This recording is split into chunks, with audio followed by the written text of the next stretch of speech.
Hey everybody, checking in for another update on the accident claim that I have in progress with Turo. Um, if you don't know, we had an accident occur last week in a 2012 Nissan Sentra. Um, it's the first car I've ever had on Turo, and now it's the first accident I've ever had. So everybody's okay. It was just a kind of a minor accident. I think a semi, based on what the guest told me, a semi had pulled up next to them, and they were actually like really close. So a lot of the side of the semi caught the car and damaged a lot of the driver's side um, of the car. So the last I spoke to you all, I had gotten an estimate from Service King. The damages estimate from them was a little over $5,000, and I was in the process of sending that estimate to Turo. So I had sent that to them. It took them a couple of days to get back to me, and I finally got an estimate back from Turo. And it's been a little over a week. I think yesterday was a week, so it's been a week and one day. Um, and Yeah, I think a couple of things I've learned from this is in the very beginning I mentioned working out with the guest to maybe help them pay the deductible or half of the deductible. I was very wrong. They have their own damage stuff they have to pay for. Like essentially, Turo is going to end up charging them for the damages, and then it's on them to get their own insurance to pay for those damages and things like that. So that's kind of from a guest situation. It seems a little bit more complicated just because you may have to get your own insurance involved and things like that. The only time you want to get a guest involved, like you want to work with the guest, is if they're willing to pay for the damages in full. Um, if it's going to be less than any deductible that they would pay, like I don't know, like $800, $900 in damage, it's probably likely that they're just going to pay for it. Um, you can work that out with them. I mean, from a host standpoint, what I would recommend is go ahead and just file the claim, work with Turo, go ahead and get your estimate wherever you need to go, the mechanic shop for any mechanical issues or the body shop for any body issues.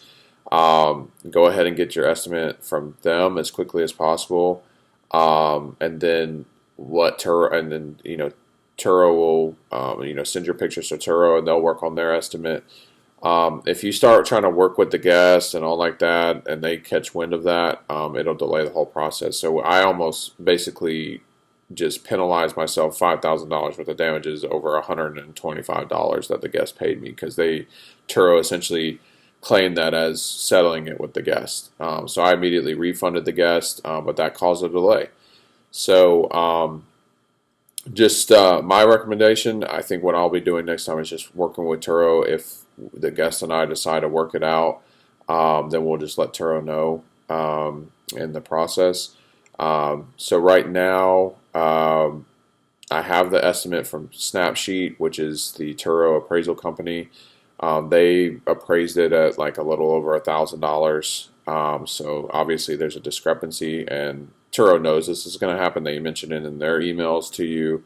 And so what ends up happening is you have to send that to your shop, and they have to work with Snapsheet. They have to file a supplement or call them to file a supplement. So they can either do it online or call them and basically work with them to get a final estimate. In the meantime, go ahead and have your car at the shop. So if you kept it or you're just going to leave it at the shop, just leave it at the shop. But make sure you have it at the shop when all this is done, or have an appointment to drop it off, so that as soon as the estimate's finalized, they can begin working on the car. Turo will immediately send you payment as soon as they get an appraisal back from Snapsheet. The only question I'm kind of trying to figure out right now is, if I go ahead and accept the payment, is it going to cause any issues like whenever if the estimate ends up being more than what Snapsheet provided, and then Turo covers that. So I don't know if they're going to send another payment for that or not. I'm trying to figure that out. So that's where I'm at right now. And yeah, so I'll keep you all posted on that. I mean, so far it's been a pretty smooth process. It was kind of a headache because I did the wrong thing in the very beginning with trying to work it out with the guest, and just thought that they would just. I didn't know that they would have so much on their end. I just thought Turo covered this all through the insurances and everything. So, lesson learned, and it's a good lesson to learn, so that we can minimize as many of the delays as possible. So, yeah. I'll keep you posted on the next update. I should know something this week. I'm dropping off the car tomorrow at the shop, so I should know more before the end of the week, if not beginning of next week. So, yeah, just got to be prepared. And, fortunately for us, I mean, this is just a car that we're trying to learn Turo with.